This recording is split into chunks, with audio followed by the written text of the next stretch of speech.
Rather thesaurus of words for writers. Let's get this started with. Again, we have 5 words. And today we have one word that is super complicated with its thesaurus dictionary section. That means there are a lot of synonyms to it. Let's start off easy with anxiety. Ta-da! Now, anxiety is okay. So the adjectives of anxiety are frenetic. Now, when you're frenetic, that basically means you're going ahead and you're kind of frenzy. You're in a frenzy and you're running around the place, screaming and like, what's going to happen? What's going to happen? What's happening? What's happening? Those kinds of things. And then that's the only adjective. This one's kind of easy. The nouns include angst, as in teen angst. This is a state of anxiety. Angst is a state of anxiety. And then we have apprehension. Apprehension just basically means you have a sign of a bad future. You have a sign you believe that you're going to go into some misfortune. At least that's not going to happen to me. Next up, we have compunction. This basically means it's anxiety that is actually kind of caused by regret. Compunction is anxiety that's caused by regret, and since it's caused by regret, there's a lot of things that can happen. Then we have inquietude. And inquietude basically means you have some disturbance. When you are in quietude, that means you're kind of in disturbance, in a state of disturbance. You've been disturbed. And then we have solicitude, which basically means you're kind of a state of being concerned. Solicitude. You're in the state of being concerned. You're very concerned for, like, say, a friend. Next up, we have trepidation. Now, trepidation basically means you're in a state of fear. You're like in a state of fear. You're constantly anxiety. You're constantly agitated, mainly because you're always in fear. And then we have verbs, and this one only has one as well too, and it's disquiet. And disquiet is literally just means you are not quiet. You're always anxious. You're talking about something. And the antonyms include aplomb, which basically means you're self-assuring yourself, and certitude, which basically means you're assuring yourself so that you don't have anxiety or some sort of breakdown. Okay, this is when the words are going to get very, very, very annoying. Next up, we have appropriate. Appropriate basically means it's an appropriate situation. That means it's a relevant situation. It's a perfect situation. And then we have apposite. Apposite basically means it's relevant. When something's apposite, that means it's relevant. And then we have apt. When something's apt, it means it's fitting. And then when it's consonant, that basically means when something is consonant, that means that thing is in harmony. And then we have condign, which basically means it's suitable. When something's condigned, that means it's suitable. And then we have de rigueur, and this basically means you're going ahead and you're conforming towards something. You're conforming. And then we have felicitas. Now, felicitas basically means you're very well suited towards something. When you're well suited towards something, that's great. And then we have germane, which just basically means something is relevant. When something is germane, that thing is extremely relevant. The adverbs, we have adverbs finally. Here is apropos. Now, when something's apropos, that basically means that thing is very, very appropriate. And since that thing is very, very appropriate, it's going to work out pretty well. And then we have decorum, which basically means something is in a dignified conduct. Something has a dignified conduct, and there's a lot that can happen towards there. And then, of course, we have the nouns. The nouns here are decorum, and that's the only one. And this basically means something is in dignified conduct. And now for the antonyms. These ones are a pain. So we have aberrant, which just basically means you are abandoning when something is correct. You abandon something that you thought was correct, but then you realize it's false. Then we have gratuitous, which basically means something is unnecessary when something's gratuitous. And then we have impropriety, which basically means it's the quality of being improper. Something's very improper. The quality is very improper. Then we have incongruous, which just basically means you don't belong. Something doesn't belong. When something's incongruous, it doesn't belong.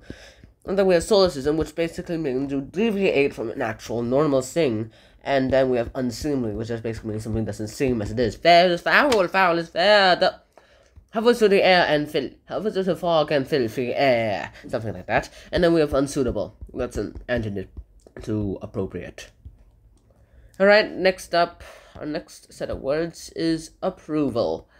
Approval just basically means you're going ahead and you're giving consent towards it. And here the noun is approbation, which basically means you give someone an official approval of something, say a stamp, say the royal creed or something like that. And then we have commendation, which basically means you're praising someone. The commendation of someone basically means you're just going ahead and you're praising it.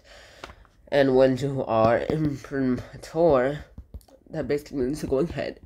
You're going ahead and you're being sanctioned.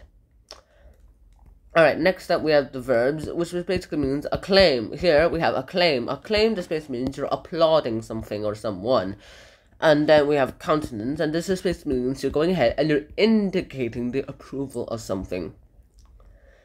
Alright, finally we have antonyms. Antonyms here basically means askance, and this just basically means you're doing something without suspicion. And then stigmatize just basically means you're going ahead and you're mocking disapproval of something. You're mocking the disapproval. And since that's actually the approval, one of the actual friendliest words we'll find in this thesaurus. Now for one of the mean words, we have argue. Argue, it seems simple, but there are a lot of words that you can use to replace argue. Alright, let's start off with the adjectives. Here we have bellicose. Bellicose basically means you're always ready to argue. You're always in a state of let's fight, let's fight, let's fight. And then we have contentious. And the contentious basically means you're going ahead and you have a tendency to argue towards someone or something. You have a tendency to argue. And then we have dialectical, and this is basically means something that it's an argument that's extremely logical. It's extremely logical and it works. And then we have heuristic, and this is basically something that is characterized by argument. We have pugnacious, and this is basically means you're always going ahead and you're always trying to debate. That's all you want to do. You want to fight with words all day long. Time for nouns, and then okay, here we have imbroglio. Imbroglio basically means something that is involved in disagreement. And then we have logomachy, which just basically means something it's an argument, alright, but it's very meaningless. Then we have polemic, and that basically means when someone's polemic, a polemic person is someone who's actually very, very controversial. He's a controversialist. He talks about controversial things too much. And then we have sophistry. Now, sophistry basically is an argument that seems logical, but it's actually illogical. Like this. Sam has 10 apples. Sam has 10 apples. He gives two to Grace. Grace gives 2 to Samuel. How many does Samuel have? You actually might be tempted to say, I don't know, but and some might say that Samuel and Sam, they're the same person, so Samuel has 10. Well, that seems logical, alright, but then again, who says Sam and Samuel are the same people? So that's one of the examples of sophistry.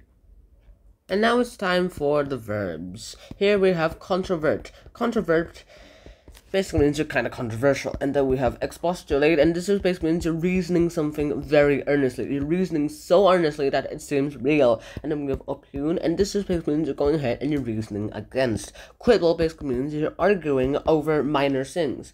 And then remonstrate.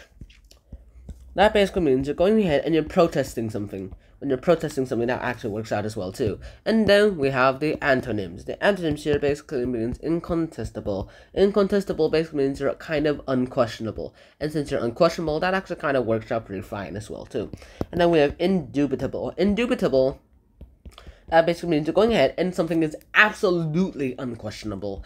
It's like the extreme version of incontestable. And finally, our last word of the day, we have arrogance. Da-dan, da-dan, da-dan, da-dan, da-dan. Arrogance is a noun, and this basically means you're very arrogant. You are very unwilling to change your views. And then, alright, so let's start off with some adjectives. Here, we have fatuous, which basically means you're going ahead and you're patronizing towards something or someone.